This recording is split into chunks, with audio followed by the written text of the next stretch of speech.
best interpretation. Yes, as we were saying, sorry. Hello, everyone. What were you saying? I understand Blood Bowl is the best interpretation of Warhammer. Yeah, That's all I everyone. need. Blood Bowl is how they settle disagreements in the Blood Bowl world. Also, we'll talk more about Blood Bowl at some point, but their commentators Bob Bifford and John Johnson. I love that. Yeah, they're the one that comment. And you can kill in Blood Bowl. It's, halflings die all the time in Blood Bowl. But yeah, we're talking about Yeah. Gotrek and Felix. Who, I still need to read their books, but, PancreasNoWork loves them, and from what I heard, I would love them too.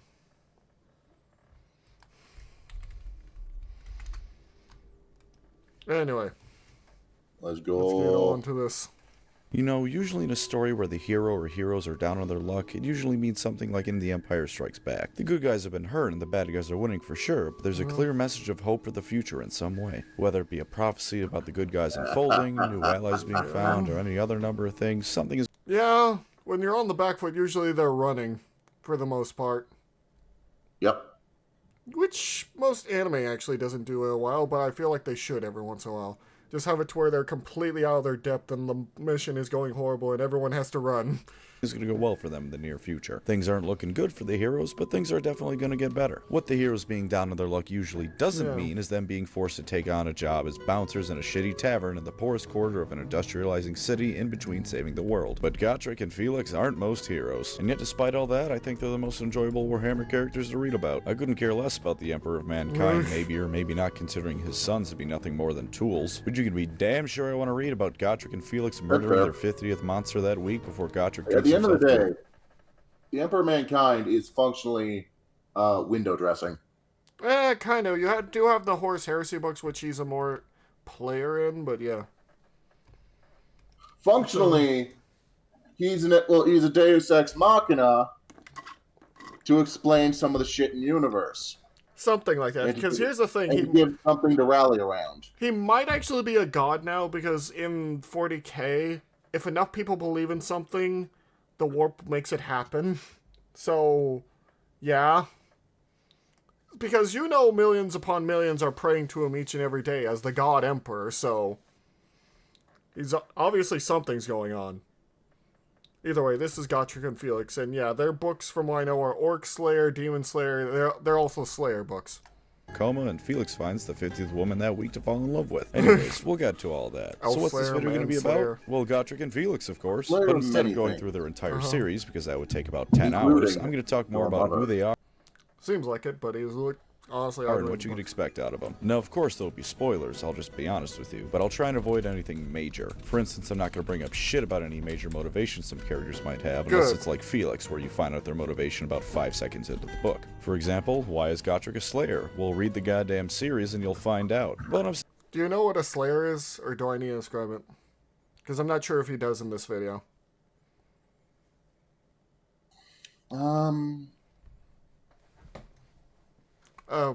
No, I don't. A Slayer for the dwarf culture in Warhammer Fantasy is basically someone who's done a dwarf that has shamed themselves so much that their only choice is to go out dressed like this in barely nothing with their weapons and fight and die in honorable combat somewhere. More or less. Yeah. Still going to talk about things that happen in the series. I mean, it's unavoidable. And I'll try to avoid anything about major character deaths, but, well, if nothing else, go and see what Gotrek's series is called in Age of Sigmar. You see what's missing? Yeah, I know. Yeah, it hurts, I know. Oh, that's... No! He's without his buddy. Rip. So that's what happened. We don't know where Felix is in Age of Sigmar, because it's whole the world was getting destroyed and being reformed into this, but I hope he's somewhere nice with lots of hot babes, because I feel like that's what he would want. And as one final note, I read 90% of these books back to back in the span of about 4 months because I bought those omnibuses where you get 3 main books and a few short stories. So if I say something happened in X story when it really happened in Y story, please forgive me. It all just kind of exists in this giant mush labeled Gotrek, Felix, and Snorri in my brain, but we'll get to him later as well. Anyways, let's start with the dwarf, the myth, the legend himself, Gotrek Gurnisson. Might as well start with this. That's a hell of a name. Gotrek is a slayer. A slayer in Warhammer Fantasy is a dwarf who done goofed Okay, real he's bad, and talking now about- has to die in glorious battle to redeem himself. Sometimes the dwarf takes So yeah, he does mention that. But yeah, they're all about honor. If you screw with them, you get in the big book of grudges. They never forget. That is the way Never these forget. dwarves. Never forgive. They are spiteful little fuckers. the Slayer oath for something truly dishonorable, like neglecting your military duties, leading to the downfall of a whole lot of dwarfs. Other times, it's because That Olaf sounds Alebeard lost a month's specific. income of gold coins gambling, Yeah. and the only option left to him is clearly suicide by monster. To avoid spoilers, I'm not going to tell you why Gotrek took the Slayer oath, but either way, Arbiter? he done goofed and is now a But yeah, they can take. I guess I didn't originally know this, but yeah, it's a Slayer oath. But yeah, So Slayers are a way to redeem someone who fucked up royally. yes, but they have to die in glorious battle, So they're the Arbiter. more or less. Slayer. There's a big problem here, though. Gotrek's kind of the worst Slayer alive because he sucks at dying. Every time he gets in a fight with something, it gets brutally murdered. Humans, I love dark that. elves, beastmen, greater What demons, does and it say? Gotrek has 11 wounds to the Archon, with the armor of Morik bouncing 2 back to the Slayer. His second attack was more effective, and constantly another 12 unsaved wounds, including one to himself, proving the Ever-Chosen to be more than the Never-Chosen. Well then. The Ever-Chosen is the one empowered by all 4 Chaos Gods. Wow. doesn't matter in the least. If you try to fight Gotrek one-on-one, you're gonna die a messy death. Hell, outnumbering him just means more of you are gonna die. In the last Gotrek and Felix book, just called Slayer, Felix refers to Gotrek taking on a Chaos Lord and his warband as nature taking its course. Gotrek naturally hates this. He's not actively suicidal, at least no more than anyone else who's actively seeking out death in combat, but the series takes place over the course of roughly 20 years, and Gotrek was a Slayer for longer than that. That's several decades of just not being able to die despite all aspects of your culture and religion saying, time to die now, champ. This is both because of a magical axe keeping him alive and giving him strength, which every time someone observes it, they say it courses with divine energy, so you can't say I'm spoiling that. So quite literally the dwarvish ancestry gods are supporting him, and also he would be very, like, it's kind of very clearly annoying to him, it seems like, because I just... Well, yeah, his job is to die, and he's not dying. Yeah. Dear God. Because it's brought up every 5 goddamn minutes, and because either way, he's just that much of a stubborn bastard. It drives him to take on more and more dangerous quests, which is oftentimes the driving force behind the plot of the Gotrek and Felix books. But despite his despair at being alive, he's got a good heart deep down, so he always goes on another adventure to help and maybe finally get himself killed. Though keep in mind, when I say Gotrek's a good person deep down, I mean deep down. Usually when a character is called a jerk with a heart of gold or something like that, they're like a Marvel movie character where they're basically a saint, but they say sarcastic things every now and then. If Felix isn't holding him back, Gotrek will happily kill a man just for spilling his beer, and on one occasion almost murdered a ship full of high elves because one of them refused to step aside when Gotrek had to use the bathroom. He does have a soft spot for kids though, and usually Goddamn. Just killing them because he wanted to. won't abandon a horde of refugees to their fate, at least. So yeah, That's very good. deep down, he's a good person.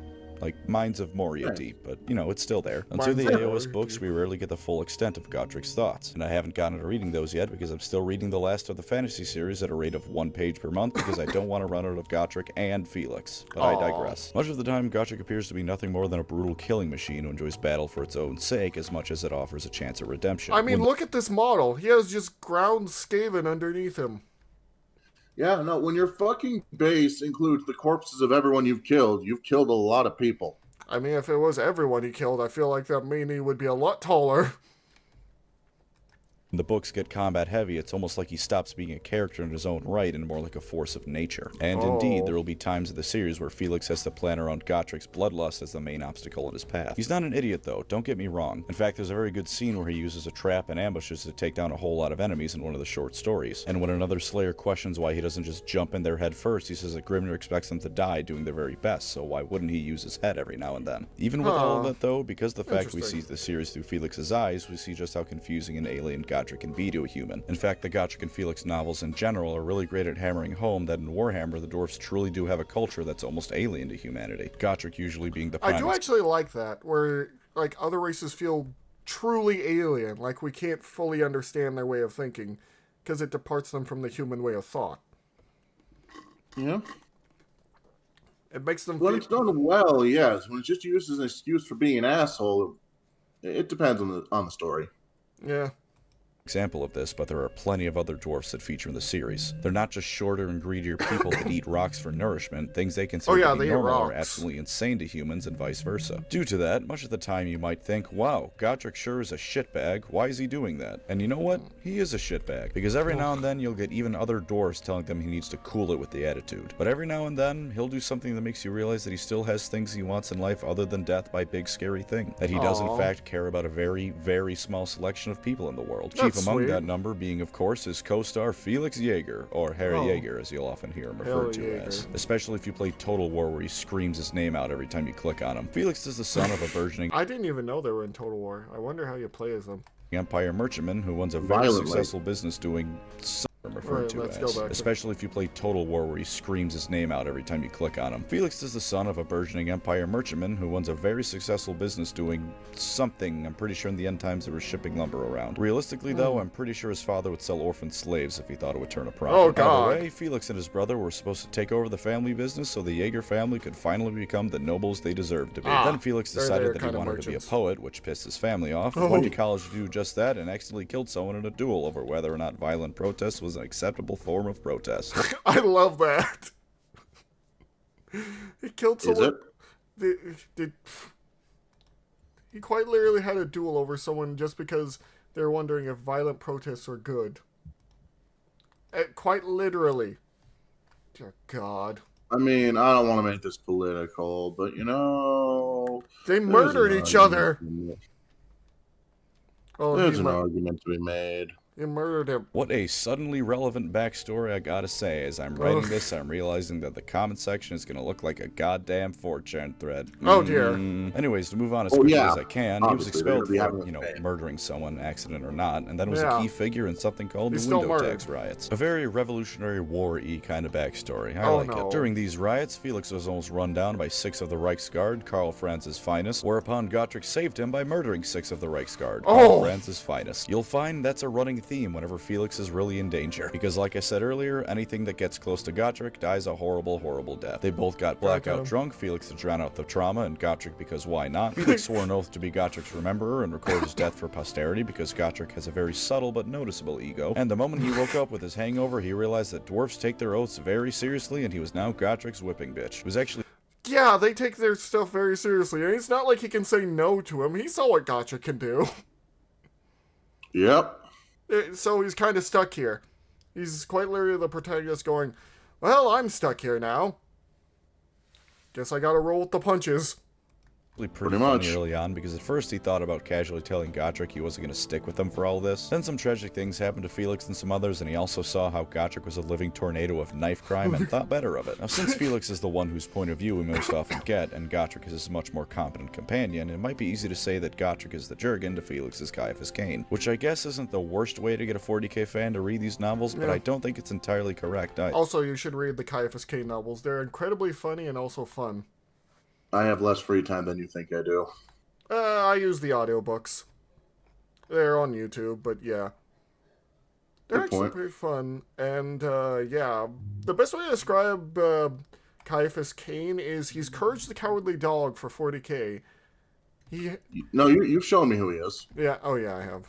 Their characters are very different, and to be honest, the only things that they really have in common are that there's 2 of them, and one of them is a little bit more competent in a fight than the other. Unlike Cain, Felix ultimately has no real reason to keep being heroic.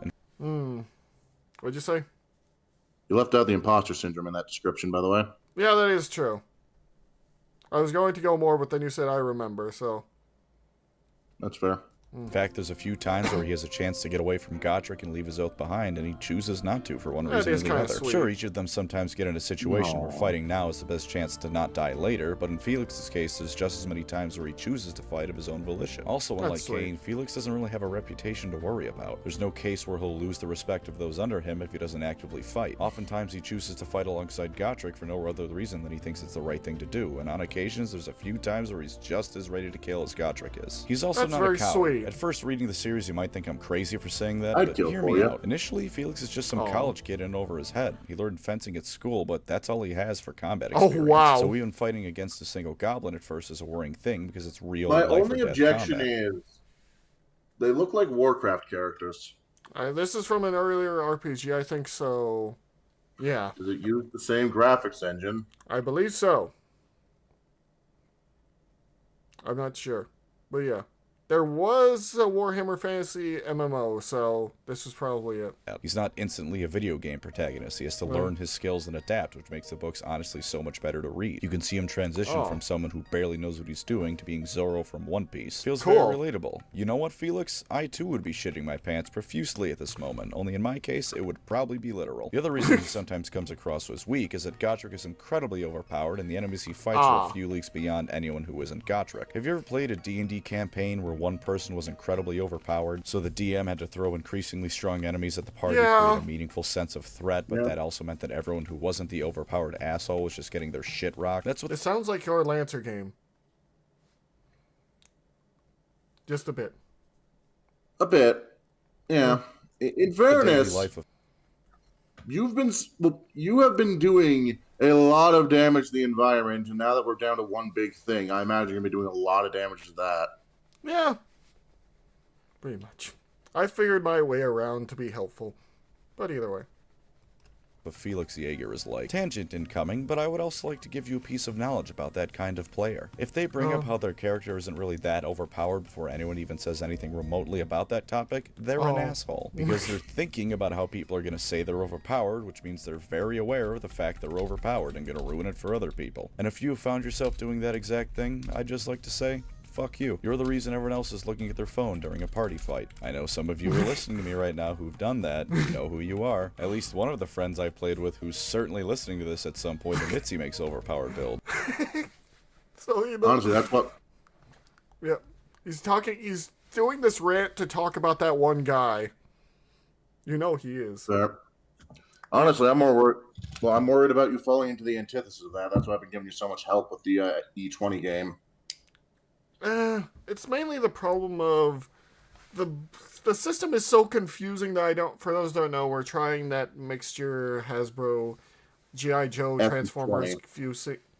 We're trying because it's very confusing. I'm playing a G.I. Joe character and they're not the best well described. Like I figured out what kind of Joe character I'd play if given the chance. Artillerist, martial artist, just carry 6 grenades. I'm a Pokemon trainer and everything's Voltorb. Pretty much. Anyway.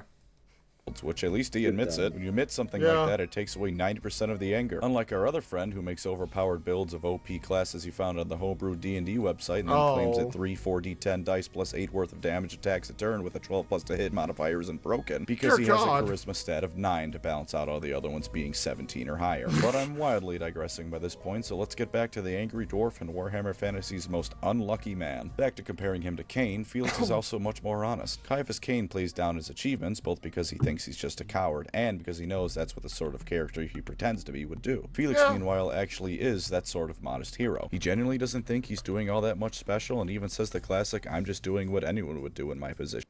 Yeah, that's something I feel like I would say every once in a while, but that's just who I am, but also because he's who I am. But he's also with Gotrek, who's killing everything in front of him, and basically, I think Felix would probably be the one taking out all of the other guys while Gotrek's fighting the big monster, and he thinks he's not doing much. Which, he's doing the important part as well. It's just Gotrek is wrestling a kraken. Line. One time he briefly wields a hammer that due to magic only a dwarfish hero should be able to wield, and he tosses it like Thor at a bloodthirster and cold clocks him with it. This allows Gotrek to kill that bloodthirster because otherwise the demon was going to kill him and end the book series about a dozen early. Okay, I have to show you what a bloodthirster look like.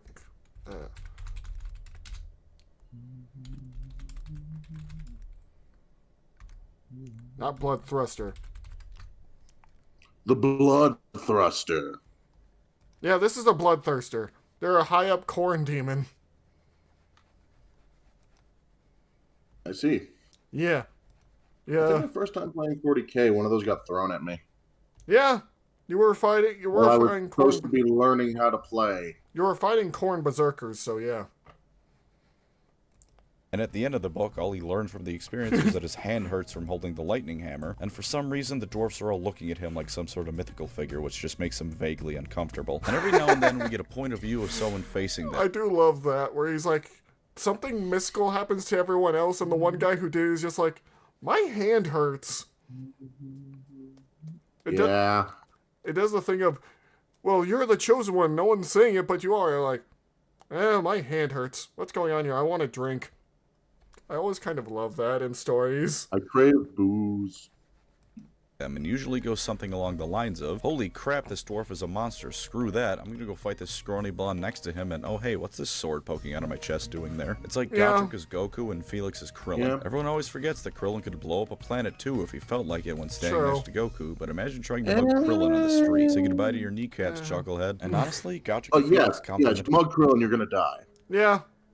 each other as characters a lot more than Caiaphas and Jurgen do. Jurgen, as badass as he is, don't get me wrong, is almost just a plot device. Cain will be in trouble from Tyranids, but thankfully because Jurgen is both a blank and the man with the foulest body odor in the galaxy, the hive mind was disrupted long enough for Cain to pull it a win. He enables Cain to do his thing, and that's kind of it. Meanwhile, Gotrek and Felix both do things on their own. There's times they're separated from one another and it actually feels like both of them are missing something vital, rather than, oh, Felix doesn't have Gotrek around, how will he handle not having his get out of jail free card? Despite this, they're each completely valid characters in their own rights who could do well with their own series, and indeed Gotrek now has. Though of course they still work best when they're together. Together they wander the old world looking for things to kill Gotrek, and also the rest of the world because they've ended up pretty much everywhere. They fought alongside and against Tomb Kings, they fought plenty of orcs, they fought alongside Tomb Kings? Wow. That's surprising. What are Tomb Kings?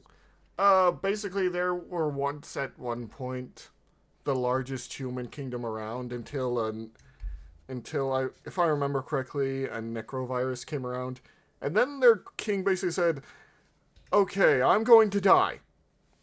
You mages figure out how to resurrect me with a body of gold when I return." But the problem was his ancestors were crappy and were necromancy, so they had to rise him early in order to fight him. But he's like, "I banish you now for not having that body of gold with me, but I will defend my people and my lands." Yeah. Sekhmet, as he says it, Sekhmet does not serve, Sekhmet leads. fought ogres in the mountains of Morn. Hell, they helped fight a Ogres are terrifying in this setting, because they eat everything. Sometimes they have these little creatures called Noblars that if they get hungry enough, they start eating each other or eat the Noblars. But Noblars are for throwing. Yeah, they throw the Noblars, or the Noblars serve them, or they just eat the Noblar. In Araby, which I'm pretty sure accounts for like 80% of all Araby lore. Wherever they go, you can be assured of 3 things. I didn't know Araby even existed.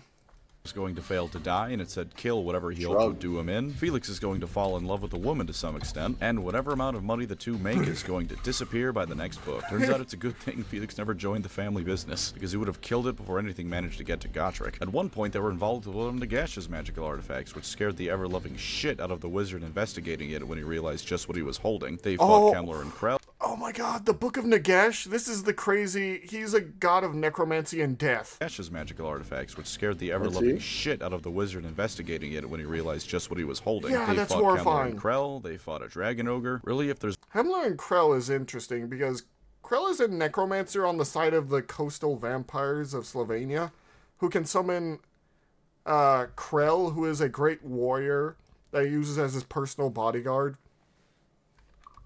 Who's a giant skeleton. Very hard to fight. There's more than one of something in the Warhammer world. Gotrek and Felix have almost certainly fought and killed one of them. They even had an adventure with Teclis once. Oh. Yes, that Teclis. And he was afraid of Gotrek. For reference, Teclis can nuke entire armies at once if he's so inclined. And this angry midget scared him. The only reason Gotrek didn't brain him was because Felix needed assistance only Teclis could provide at the time. Imagine Teclis is one of the greatest wizards of the not the Eldari, the Elfwan, which are the High Elves.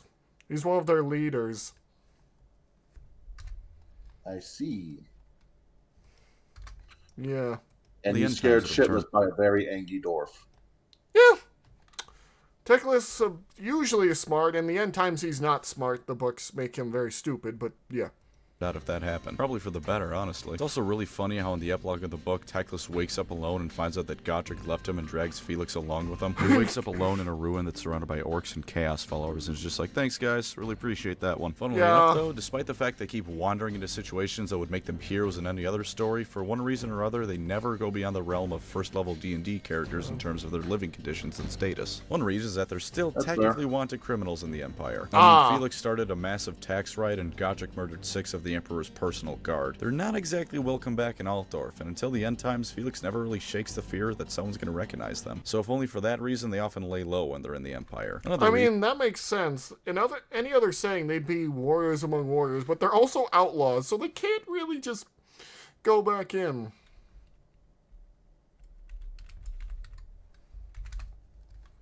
Is that Gotrek, being a slayer, doesn't really give a Skaven's ass about accumulating wealth and building a life for himself. He's trying to end his own after all, so when all is said and done, he sits down for a single heroic feast to enjoy some food and ale, and then says, alright manling, time to wander around the Empire somewhere and hope we trip over another beastman herd. The inciting instances of all this stuff are pretty different enough that they're not just copy and paste between books, but there's 2 common themes. One is that someone wants them to do something, Gotrek says no, and Felix says that surely wherever they'd be going would have a mighty doom waiting for him, so they end up going. The other... Yeah, that makes sense. How else are you going to trick a very angry dwarf into helping people, saying that there's a giant monster probably in that can probably kill him?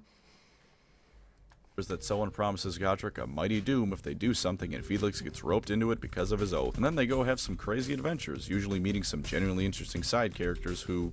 they're side characters in a Warhammer novel. Let's just say they have a limited shelf life. Despite the series being called Gotrek and Felix is certainly more the main character than Gotrek. It's almost always in his point of view, in third person granted, but still, so we see all these events happening through his eyes. Over the course of the series, you can see how they develop as comrade-at-arms, and sometimes, if you squint, you can almost call them friends. And you also see Felix get the shit kicked out of him. Like, a lot. But beyond the 2 main ones, there's 4 more characters I'd really like to cover, because I love all of them. I'm gonna go in ascending order of how much I like the characters, but really they're all a great addition to the series. First off is Ulrika Magdova Stragov, who bears the honor of having the single most Slavic name in all of Warhammer. Oh, she's probably from Kislev, which is a mix of a bunch of Eastern European cultures. You know, Russia, Ukraine, Norway, Finland, all of them. They're, they worship a giant bear. Understandable. Yeah, a giant bear god that usually blows away the winter when they need it. Outside of the Vestroyan Firstborn characters. She even has her own trilogy of books. A trilogy I highly recommend you don't Google search if you don't want massive spoilers for Gotrek and Felix. In fact, just don't look her up until you get about halfway through all of the Gotrek and Felix books. Pretend she doesn't exist, except for right now because I need my average watch time to stay up. I also couldn't find any artwork of her that wasn't either a massive spoiler or a softcore porn, so I hope you enjoy this old model. Fucking hell. Of course. Wait, how would the picture be spoiled? You know what? I'm not gonna ask. It's 40K. It's Warhammer. She got a while ago because that's all you're going to be seeing for the next minute. Anyways, Ulrika is the daughter of a Kislevite minor noble. She's good at horse riding, swordsmanship, or I guess swordswomanship, and is one of the women of the series Felix fell hardest for. She's also one of the women of the series Felix was hardest for. She's on and off between being a main and a side character, and I will say no more to avoid spoiling. Sometimes she disappears, which, fair enough, she wants to be her own protagonist too. She deserves it, I say. Sometimes she's a bit of a bitch, other times she's a wonder to have on the page and add some character that no one else does to the series. At the very least, she's a nice distraction from his usual company of suicidal dwarfs. Good character. Felix is down bad for her. That's all I gotta say on her. Needs more Rule 34. Next up is Max Schreiber. I caught that.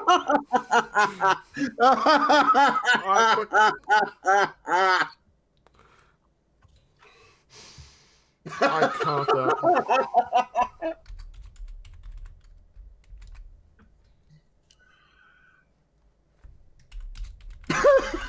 Sorry. You just love how he snuck that in there, don't you? I love last minute tangents. Those last minute detours. Anyway, that's what. Who, alongside Gotrek, is the other character who makes regular appearances that's overpowered as balls. At one point, he says, "I am neither Teclis nor Nagash," and he's right. He's still overpowered as hell, though. Apparently, compare yourself to Teclis and Nagash, quite literally the ultimate necromancer that became a god, and the ultimate wizard of the Elf Wand, who can pretty much do whatever he wants. Understandable. Is, yeah. Yeah. Light magicians can heal you. Did you know that? Because Max can cure your Black Death right up. Even if it's caused by having tiny demons in your body. Oh, wow. Doesn't matter. He'll fix it right up. He can also blast several dozen enemies at once with magical light, send his consciousness away from his body like he's no clipping out of it, and make protective wards that completely immunize people to chaos until their battery runs out. So yeah, he's a pretty strong wizard. He's also introduced around the same time as Ulrika, and he and Felix spend the next couple of books in a dick measuring contest over who gets to be with her. It kinda wavers back and forth between who's winning the battle for the Ulrich Hussy. As a side note, my father... I didn't need that. I did. Of course you did. Father is reading Gotrek and Felix because I lent him the first book, and I'm incredibly excited for when he stumbles across this video and hears his son say the word Ulrich Hussy. That aside, Oh Max my is incredibly God. wise and smart, and a smartass, but not in the usual Marvel. Oh my god.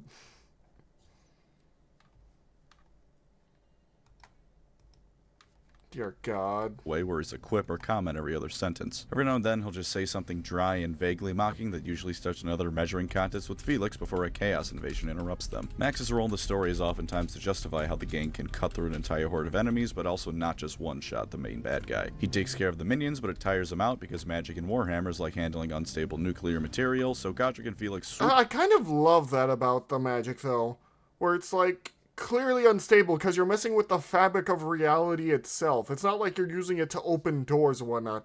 You are quite literally messing with forces you honestly shouldn't be. I'm sure it's fine. You can accidentally summon a demon if at you the do end to things save wrong. the day. Again, though, he's still a badass, make no mistake. He's like the tier of mage right below Teclis and Nagash, which still means that if he was in Total Warhammer, he'd be a legendary lord or hero. Almost nothing can stand up to him, and it's really fun to read the interactions between him and Felix as they waver back and forth between good friends and two parts of a love triangle. Next up is the second I love that. and the last one I'd like to mention, Malachi Makaisan. He's a Oh. dwarf slayer, which I love this kind of dwarf. Oh, he's also a slayer? Look at him. Wait till you see what it does. Oh, his quote is quite literally, you can tell he's the... I should probably tell you this, but the dwarves have That's the crazy... Magic the Gathering card. Yeah. Dwarves have crazy inventions. Like crazy. Like they have gyrocopters and multiple cannons. It's like his line right here is, wait till you see what it does.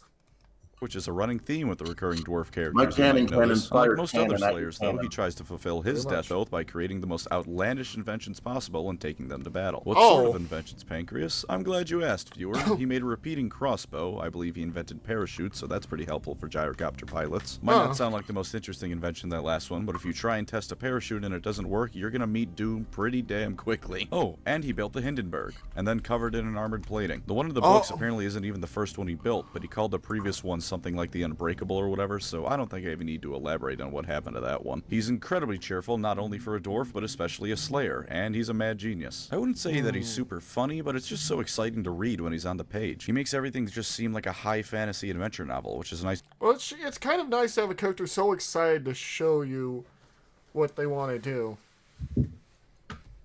breath of fresh air before it goes back to being Warhammer and all grimdark and Yeah. depressing again. At one point he gets blasted by magic and just stands there and takes it like the Senator Armstrong meme. He even says something along the lines of, "Your magic can't hurt a dwarf," which is somewhat close to both Nanomachine's son and "You Can't Hurt Me, Jack." So now I'm going to accuse Metal Gear Rising of ripping off Warhammer Fantasy. On a my final note God. about him, I highly recommend having your phone nearby when you're reading books that he features in, because they gave him a Scottish accent and it is goddamn illegible. Now I don't think your Scottish accent is actually that hard to understand verbally. I mean, I depends. understand it, but reading that shit? Yeah, good luck, bud. He's the first character in a book I've ever had to stop reading because I had to look up what in the hell anything he was saying meant, and I wouldn't have him any other way. I Rock kinda on, love Mikaisen. it. Here's to seeing you as a legendary lord in Immortal Empires. Finally, the best slayer and best dwarf ever, Snorri Nosebiter. Now, Snorri is an interesting dwarf. Initially, his role is purely comic relief with a smidgen of body horror. All slayers dye their hair red and shape it into a crest. Snorri, on the Okay. other hand, shaved his head bald and jammed 3 nails into his skull he painted red. Oh. Jesus Christ, dude. Him and Gotrek actually knew each other long before each of them became a slayer, and he's one of the few people that Gotrek counts as one of his friends, even if he won't admit it. He also refers to himself in the third person whenever he speaks, and generally talks like someone who has dropped down the path up to the mountain a few too many times. I mean, he has 3 nails in his head, so that's probably the reason why. Yeah. So relentlessly cheerful and fun, and even in the darkest of hours, he can bring a smile to everyone's face. Oh, From that's Felix sweet, to though. Ulrika and Max and anyone else around them. As much as they might get exasperated by his sheer stupidity, it just wouldn't be the same without Snorri around. He also hits like a bus. If Gotrek is Goku, then Snorri is Vegeta. He's never really allowed to win the final big battle, but a lot of the time he looks even cooler than Gotrek and will still be instrumental in victory. When he's not fighting, him and Gotrek like to get into headbutting contests. This is where they get really drunk and headbutt each other until someone passes out. That's probably a good indication of his main role in these books. He brings some comedy to the stories while still being badass enough to keep up with the two leads. His second main role is to make you incredibly depressed whenever we get any amount of time in Snorri's point of view. I mean, it makes his character a lot better for it than if he was just happy, strong idiot, but the first time I was reading a book from Snorri's point of view, my exact reactions were, hell yeah, it's about Snorri now, followed by, I'm gonna go lie down and blankly stare at the ceiling for a few hours. Oh, wow, yeah, when you have a character with that kind of mental damage, it can, yeah, it says Snorri can't remember right now. Now in the span of about 5 seconds. And I really want to talk about the second to last book in the series because it's got a really good moment between Gotrek and Snorri, but I don't want to spoil it. I also don't want to spend the rest of this video weeping into my microphone, so let's move on past this now, please. Snorri's guy, they're going to bring a smile to your face and he'll laugh out at you when he shows up, or crush your hearts into tiny pieces. There's no in between. You can tell he's very happy, but there's a reason. Best dwarf, best slayer, someone please give him a model, put him in Total Warhammer, please for the love of God give me more Snorri Nosebiter, something needs to fill that hole in my heart. And even beyond what you can call the main cast, there's a ton of really cool side characters that are only in one book each. For example, in Elf Slayer, there's this high elf who has this really defining character moment that without spoiling because it'll ruin the story, even the most diehard elf hater would salute him for what he's doing. And I'm not just saying that as an elf simp, trust me, what this elf does is goddamn heroic. Yes, he is in... If you didn't know, PancreasNoWork's incredibly sims for the Eldar and all elves usually. Except for the ones in Elder Scrolls. From what I know. So instead, let's just share a couple of cool stories about what Gotrek and Felix have done, and wait. I forgot about Thanquol. Thanquol is a Skaven Grey Seer who can... This is the one I talked about, who fails upwards. To be described as living proof that you can fail upwards. He's gonna get his own video, both because I can give him a mini do or don't like Nagash, and because he's just so fun to talk about. But simply, he's the Skaveniest Skaven who ever Skavened, and he features fairly frequently in the early Gotrek and Felix books. On the one hand, he's a hell of a mage who snorts warpstone on the regular to boost his strength. On the other hand, he's a goddamn moron who sabotages his own plans because he thinks it'll give him more power over the other Skaven. Case in point, there's 3 books in the series about the Skaven trying to take over Nuln. At least I think it's 3, but I read them over the course of like 3 weeks, so it could be 2 or 4, but I think it's 3. And while Thanquol is working with the other Skaven characters in that book, he writes Gotrek and Felix letters pretending to be a human informant about the Skaven. If you ever have a chance, please just read them online. You can find at least one of them on TV Tropes if you just search up Thanquol's letters to Gotrek and Felix. They, of course, immediately figure out that it's clearly a Skaven doing this and are a little bit concerned why one of them is helping, but they figure... Yeah, also, Skaven obviously write in a certain way with the way they talk. I don't think... He could probably trick them that well. Fuck it, and help Thanquol ruin the plans of Thanquol's allies. Which will supposedly help Thanquol become more powerful, but in practice he just keeps weakening his own forces. What a silly guy. He shows up more often, and every single time he does, the books get even better, and about 10 times as funny as they were before. Okay, now I'm going to tell you some anecdotes about Gotrek and Felix. Be warned, this will be the heaviest bit on the spoilers, because I'm just going to be talking about the stories. So if you still want to be spoiler-free, then skip to the next part of the video. Spoilers. Aren't chapters a great feature? Yep. Anyways, how about the Tomb Queen that was relentlessly thirsty for Felix? What? You heard me. Gotrek and Felix end up in Lamy and how? She's dead. She doesn't have... Have you seen Felix? Oh my god. fight some vampires as part of the greater story. The B plot is the vampire's point of view and what she's doing. But it also feels kind of like the C plot of the book is how badly this mummy woman wants Felix's meat. I'm not kidding, there are so many times where she makes some comment along the lines of, if I still had skin, you would be my husband or some shit. She's also such a badass on her own that Gotrek outright says if she wasn't undead, he'd marry the two of them and Felix would have no input on the matter. I love that.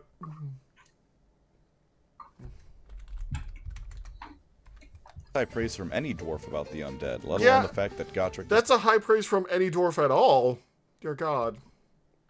likes damn near everyone whose name isn't Snorri or Felix. Tragically, there's no shipping it because she is again a mummy, but goddamn do I get it. And while I'm leaving you all to figure out if I understand Gotrek's view on the matter with the Tomb Queens, how about the time Gotrek and Felix met their body doubles? They went to this dwarf hold that was basically auctioning off their hold's treasure in exchange for help retaking it. Since at the time of the novel, what they actually controlled of the hold was basically the outside door and a tavern they built around it to attract customers. Very undwarf-like, would certainly get an entry in the book, and Gotrek makes sure to call everyone involved a massive pussy. But there's violence to be had, so Gotrek still goes in, and meet who else but another dwarf slayer with a rememberer to immortalize his own death. Felix and the other human commiserate over their suicidal companions, and Gotrek is slightly nicer to the slayer because they're pretty much the only group of people on the planet the bastard can relate to. Then they keep Yeah, that makes sense.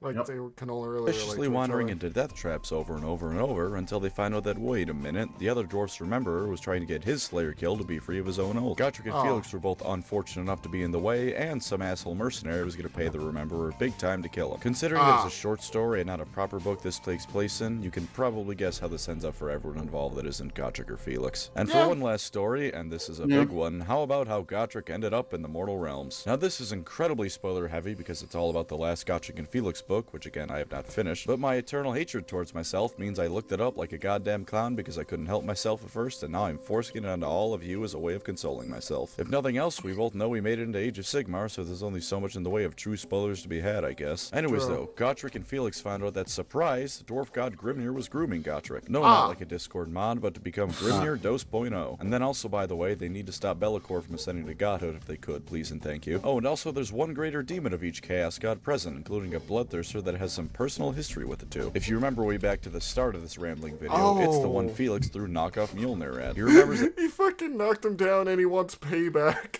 Because you can't really kill a demon, they just get sent back to... Basically, they just get sent back to the warp.